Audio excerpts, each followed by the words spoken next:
अस्सलाम वालेकुम friends, welcome back to Top Smarties. Drama serial Nijaat.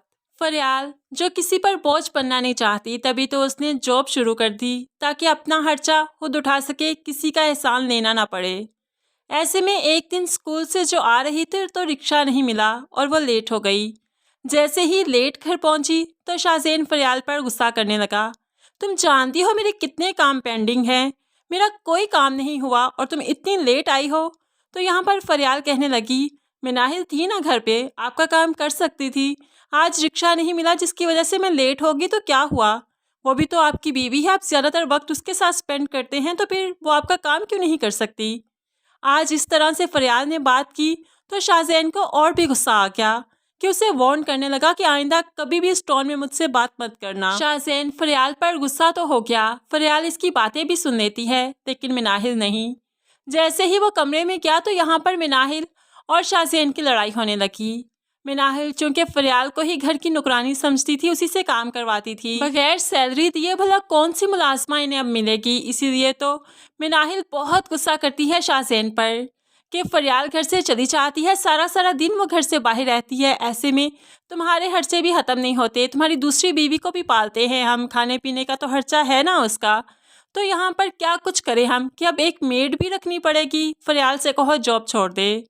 फरियाल भी ये सारी बातें सुन रही थी, बहुत परेशान हो जाती है कि इनकी लड़ाई बढ़ती ही जा रही थी।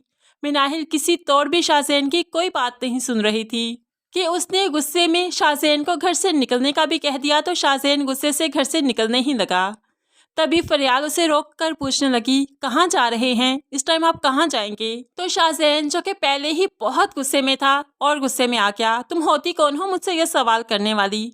तो फरियाल कहने लगी, सिर्फ आप ही नहीं जानते कि मैं आपकी कौन हूँ, यह सवाल क्यों कर रही हूँ, बाकी सभी यहाँ पर जानते हैं कि मैं कौन हूँ, मेरा क्या हक है। अब तो शाहज़ैन जो कि गुस्से में था और भी गुस्से में आ गया, कहने लगा, अगर एक भी लफ्ज़ और बोला तो 3 लफ्ज़ बोलकर तुम्हें अभी यहाँ से फारिग करके बाहर निकाल दूंगा। फरियाल तो बस शाहज़ैन को देखती रही और चुप ही हो गई। शाहज़ैन गुस्से से घर से निकल जाता है।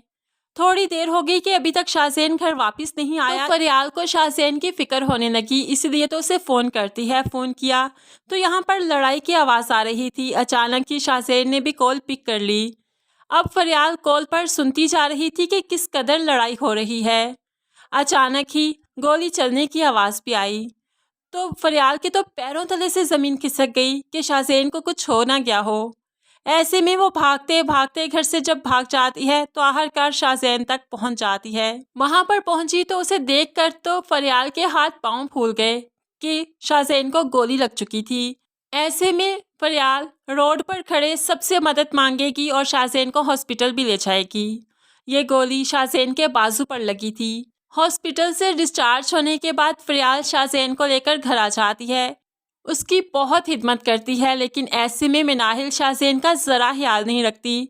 उसे तो ऐसे लगता है कि जैसे फरियाल एक अटेंडेंट है और उसका हक है कि वह शाहज़ैन की केयर करे, एक मेड किसी हैसियत रखती है। लेकिन यहाँ पर शाहज़ैन खूब समझ रहा है कि उसका अपना कौन है और पराया कौन। वो इस टाइम फरियाल को मेड नहीं समझ रहा, बल्कि अपना हम सफ़र समझ रहा है जो कदम से कदम मिलाकर चलना जानता है। फरियाल शाहज़ैन के लिए बहुत दुआएं भी करती है और खुदा से मदद मांगती है कि शाहज़ैन जल्द ठीक हो जाए। ऐसे ही शाहज़ैन जल्द ठीक भी हो जाएगा और उसके बाद शाहज़ैन के दिल में फरियाल का एक बहुत अच्छा मकाम बन चुका होगा, जो कि मिनाहिल चाह कर भी अब ख़त्म नहीं कर पाएगी।